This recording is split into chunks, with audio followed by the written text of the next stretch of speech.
Hello students, welcome back to CATG online classes. This is class 9th English, lecture 2 of The Road Not Taken. The Road Not Taken, written by Robert Frost, has some biographical references, as I told you in my previous lecture, कि इसका जो background है वो Robert Frost की life से related है. And if you have not gone through that, then do check it out on CATG YouTube channel. You will get it.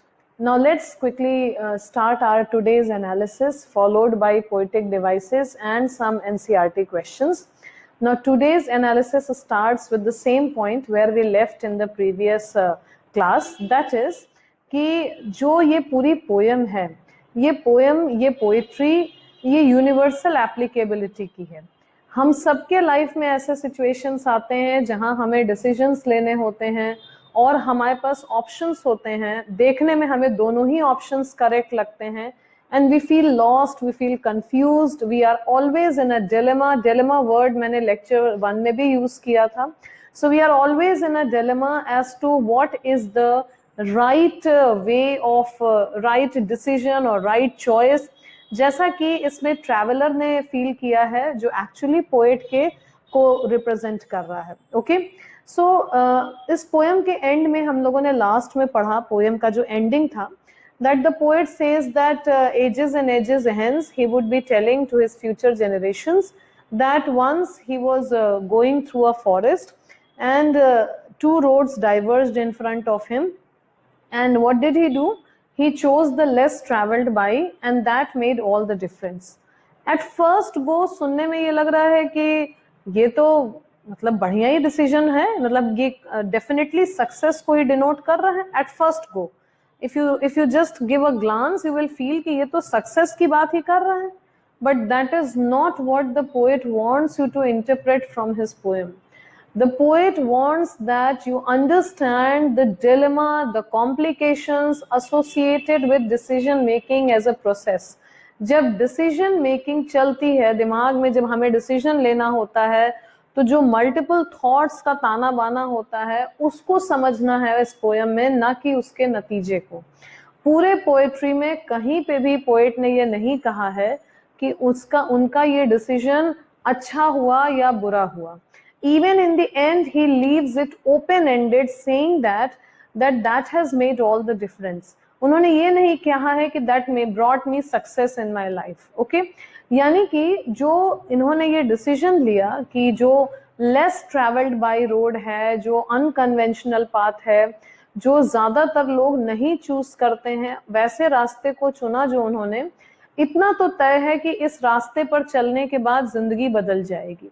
अच्छे के लिए बदलेगी या बुरे के लिए बदलेगी ये तो वक्त ही बताएगा.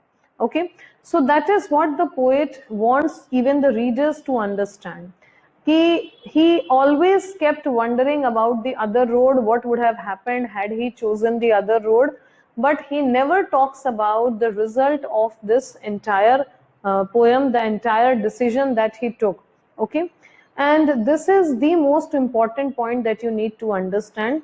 इस पूरे पोएम का जो लास्ट 2 लाइन्स हैं वो मोस्ट इंपॉर्टेंट लाइन्स हैं, मोस्ट आस्क्ड लाइन्स हैं, मोस्ट कोटेड लाइन्स हैं. So do make it a point that you understand that end very nicely. Okay, now after this we need to talk about the poetic devices used in this poem. Now what are the poetic devices? ऐसे before we talk about the poetic devices used, let's talk about what it is. जैसे मैंने through out बोला कि poet ने बहुत सुंदरता से express किया है, अपनी बात को बहुत अच्छे से कहा है. बात कहने के 2 तरीके होते हैं, या तो हम स्ट्रेट किसी चीज को कह दें या उसे हम बड़े सुंदर भाषा में प्रेजेंट करें, प्रस्तुत करें.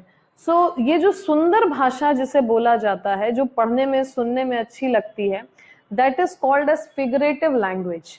फिगरेटिव लैंग्वेज, अब लैंग्वेज को सुंदर कैसे करते हैं, उसके कुछ तरीके हैं, कुछ टेक्निक्स हैं, कुछ उसके डिवाइसेस हैं, उन्हें हम फिगर्स ऑफ स्पीच कहते हैं, या जब पोएट्री में यूज होता है तो पोएटिक डिवाइसेस कहते हैं. ओके, और इसे हिंदी में, हिंदी साहित्य में इसे अलंकार कहा जाता है. So what does the word अलंकार और figurative stand for? They stand for beautification, सुंदरता, अलंकृत करना. सो भाषा को सुंदर बनाने का जो तरीका है उसे हम फिगर्स ऑफ स्पीच कहते हैं। फिगर्स ऑफ स्पीच वो मेथड्स हैं, वो टेक्निक्स हैं जिनसे भाषा को सुंदर बनाया जाता है।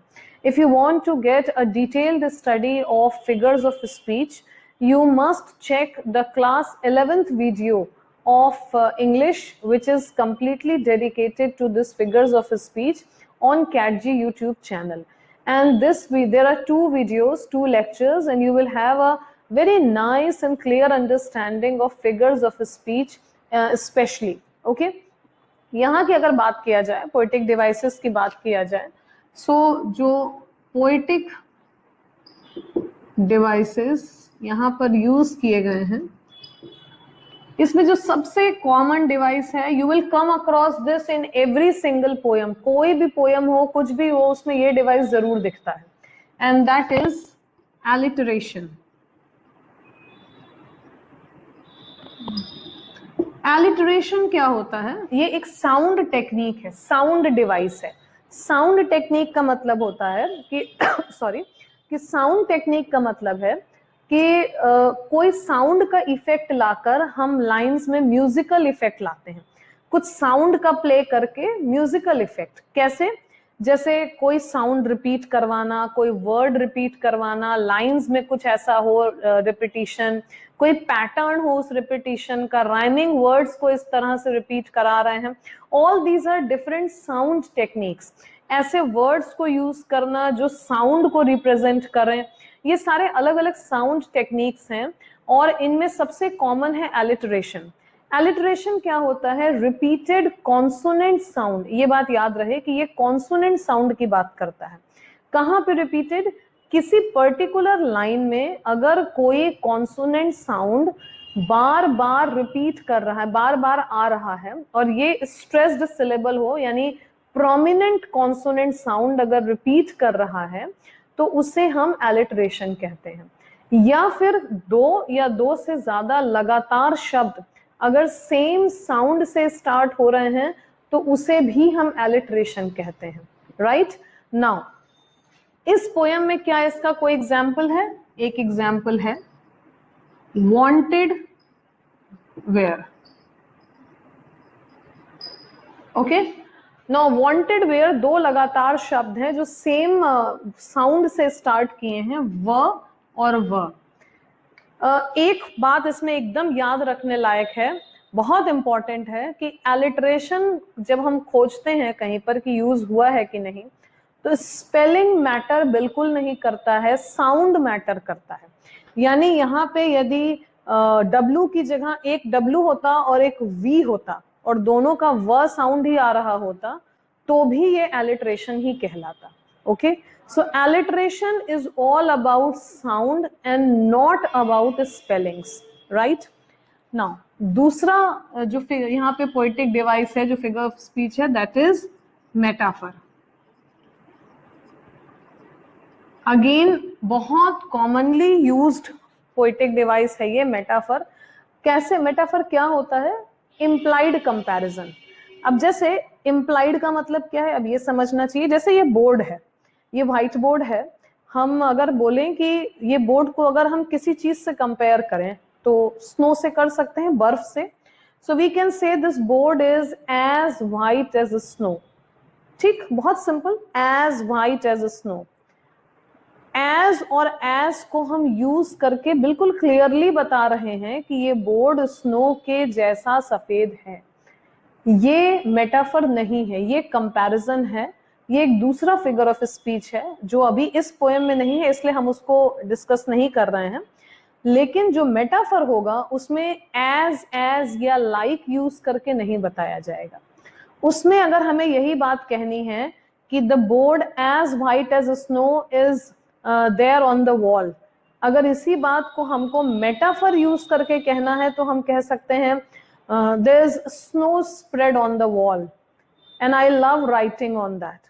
Snow spread on the wall, इसको सुन के तो समझ में नहीं आ रहा है कहाँ कौन सा बर्फ फैला हुआ है दीवार पे। Snow spread on the wall actually is comparing snow and this board. Okay, और कैसे समझ में आएगा? ये ये स्ट्रेट एक्सप्लिसिट कंपैरिजन नहीं होता है, ये साफ साफ लिखा नहीं होता है एज व्हाइट एज स्नो, ये अंडरस्टैंडिंग बेस्ड कंपैरिजन है, इसीलिए इसको हम इनडायरेक्ट या इम्प्लाइड कंपैरिजन कहते हैं। ये इसीलिए इम्प्लाइड या इनडायरेक्ट कंपैरिजन कहा जाता है। ओके क्योंकि ये एकदम क्लियरली ऐसे नहीं होता है कि this board is white like snow या this board is as white as snow, ऐसा नहीं होता है। ये समझ के हमें खोजना होता है कि अच्छा यहाँ पे एक कंपैरिजन है, एक इनडायरेक्ट कंपैरिजन है जब snow is spread on the wall कहा जा रहा है, यानी the board as white as snow की बात की जा रही है। Okay so metaphor is an implied comparison, और इस पोएट्री में क्या कोई इम्प्लाइड कंपैरिजन किया गया है? यस।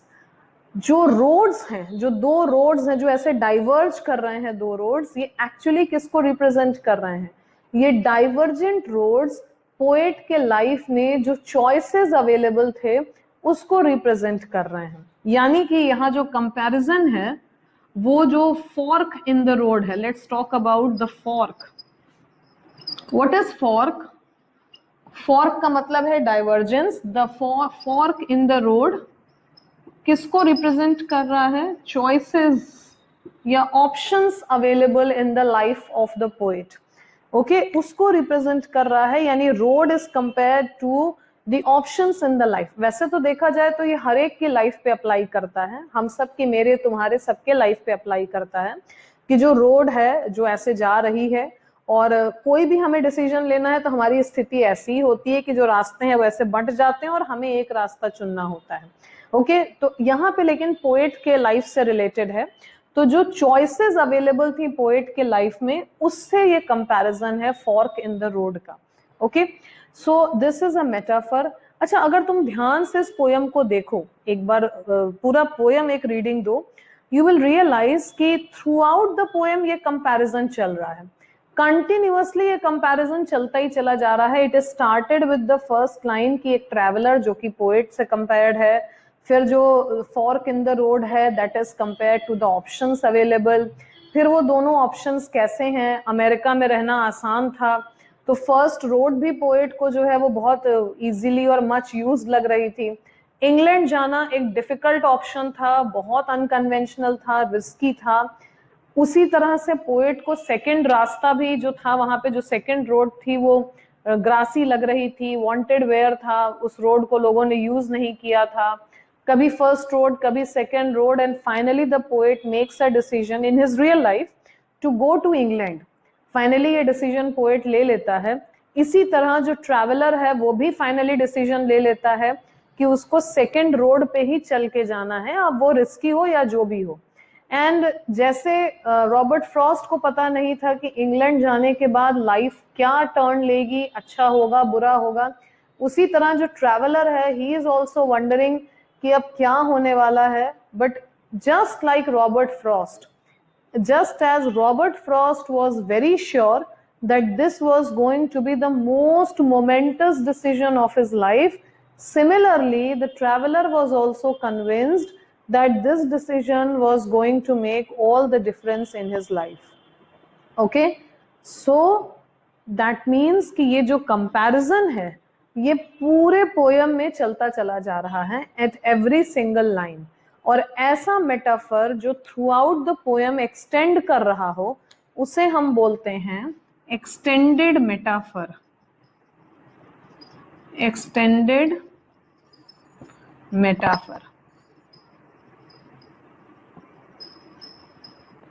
ओके एक्सटेंडेड मेटाफर हम बोलते हैं उसको। सो यानी जो थर्ड हमारा पोएटिक डिवाइस इस पोयम में यूज हुआ है that is extended metaphor. So you can find many मोर। जब तुम लोग फिगर्स ऑफ स्पीच का डिटेल्ड स्टडी करोगे, कहीं पढ़ोगे, या फिर जो वीडियोस मैंने सजेस्ट किए हैं कैट जी के, अगर उनको देखोगे you will find many more poetic devices applicable to the poem.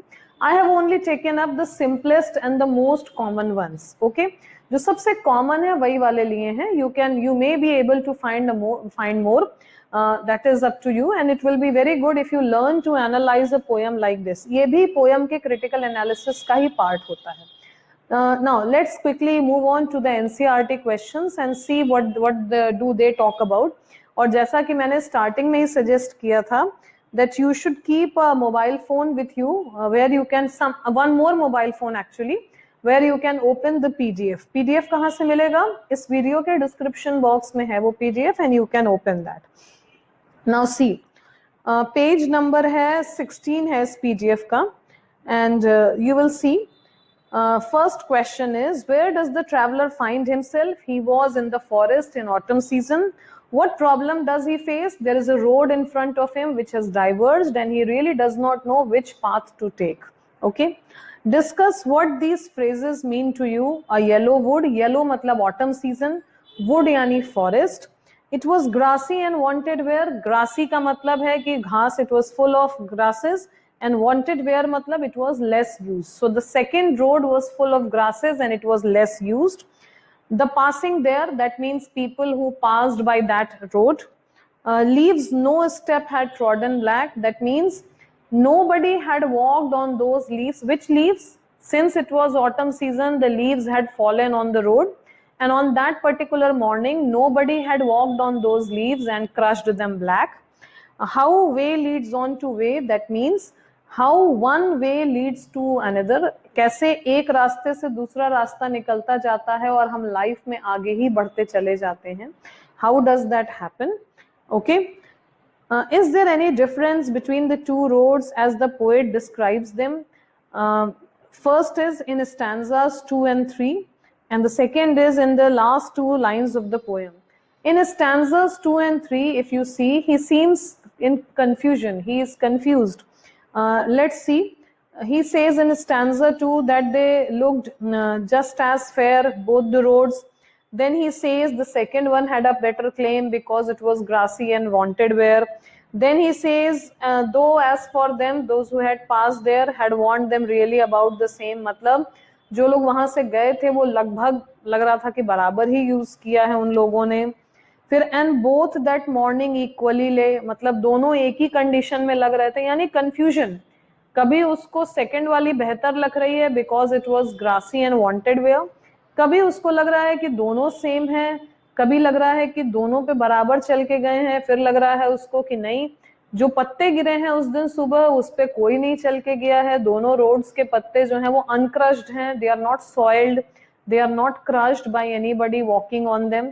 ट्रॉड का मतलब मैंने बताया था to walk, so trodden black का मतलब होता है soiled and crushed by walking on them. तो उस दिन सुबह जिस दिन ट्रैवलर वहां जाके खड़ा था कोई भी चल के नहीं गया था. So that shows very much confusion in his mind, dilemma. He does not know which road is better. ये stanzas 2 and 3 की बात हो रही है. And then the questions, the second part of the question says, in the last two lines of the poem, in the last two lines of the poem, there is clear decisiveness. He has made up his mind. There is no confusion in his mind now. He is very clear. He has to go ahead with the second one. And he says that he would be telling this to his future generations, that he had two choices, two options available, and he chose the one which was less traveled by. He was very clear. अब वो एकदम clear हो गया कि एक less traveled है, एक more traveled है. So he chose the less traveled by road, and that came to be, that became the turning point of his life, that turned out to be the most important decision of his life. Okay, so last two lines में बिल्कुल clear है, there is nothing clouding up his thoughts. उनके thoughts एकदम clear हैं, कोई confusion नहीं है. Second और third stanza में बहुत ज़्यादा confusion था. Last stanza आते आते कोई confusion नहीं है. Last two lines में he is very sure कि ये second road ही है जो उसको उसके डेस्टिनी ने दिया है, और सेकेंड रोड पर जाके ही उसकी डेस्टिनी चेंज होनी है. चेंज होके अच्छी होनी है या बुरी होनी है पता नहीं, बट चेंज इसी रास्ते पे चल के आएगा. So that shows his decisiveness and clarity of mind by the time he reaches the last line of this poetry. Okay, And then comes the question number 4. What do you think the last two lines of the poem mean? Looking back, does the poet regret his choice or accept it?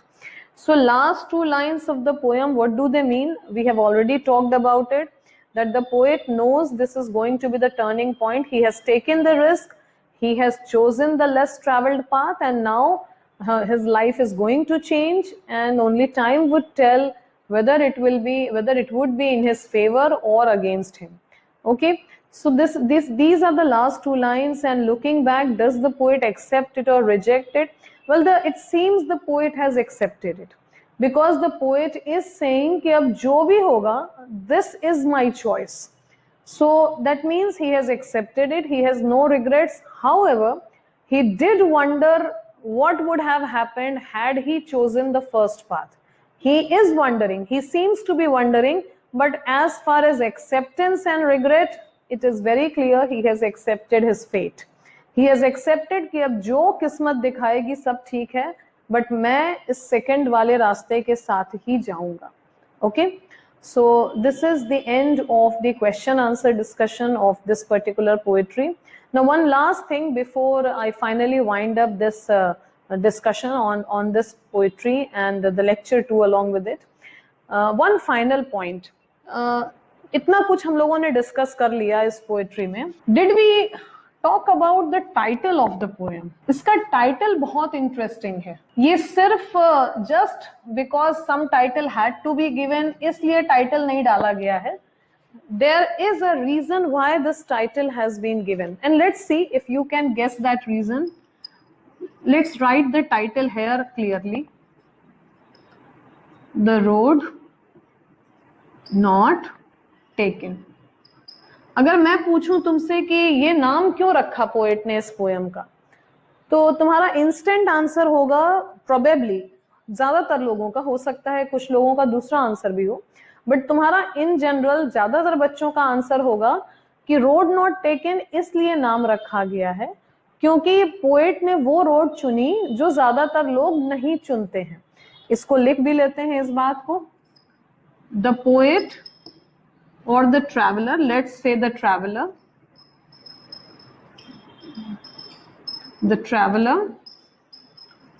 chose the road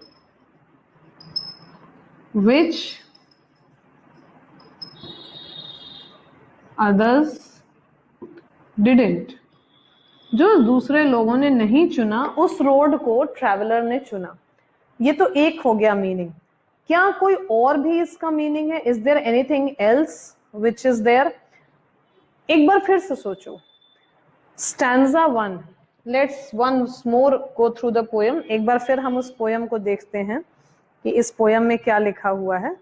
stanza 1 की अगर बात की जाए तो stanza 1 की second line से कहती है, and sorry I could not travel boat. Mark it, mark करते चलो, कहीं पर नोट करते चलो. स्टैंजा 1 की second line, and be one traveler. That means since he was a single human being, he could not travel both the roads. Now stanza 2, he says just as fair, यानी दोनों roads लगभग बराबर थी, जो लोग गुजरे थे वो ऑलमोस्ट उन्होंने सेम यूज किया था. स्टैंजा 3 में भी वो कहता है कि दोनों रोड्स के जो पत्ते हैं वो क्रश नहीं हुए थे. But very important line is line number 3, stanza 3 का line number 3. And what is that? Oh, I kept the first for another day. Okay, यानी कि, और स्टैंजा 4 भी अगर हम देख लें, हालांकि ये दो लाइन सबसे ज्यादा रेलेवेंट हैं. स्टैंजा 4 में भी वो पहले लाइन में कहता है I shall be telling this with a sigh, but stanza 1 का सेकेंड लाइन एंड स्टैंजा 3 का third line, these are two very important lines. और ये क्या हमें बता रही हैं? ये बता रही हैं the poet was wondering about the left out road. Though he was confused, he finally clarified his thoughts, he finally made up his mind, he chose a road, he accepted his decision, but he kept on wondering about what would have happened had he chosen the first road. पहली road अगर choose किया होता तो क्या होता, इस बात को लेकर वो थ्रू आउट द पोएम एक you can say guess work में था, इजंट इट? और इसीलिए हम ये भी कह सकते हैं कि इस टाइटल का एक सेकेंडरी मीनिंग भी है, and that is, let's write here, the poet kept wondering, the traveller kept wondering, you can say the poet or the traveler, since the traveler represents the poet, kept wondering about what? About the road he had not taken. Did you get it? Did you get it? Did you understand my point?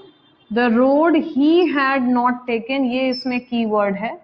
He kept wondering about it, the road that he had not taken.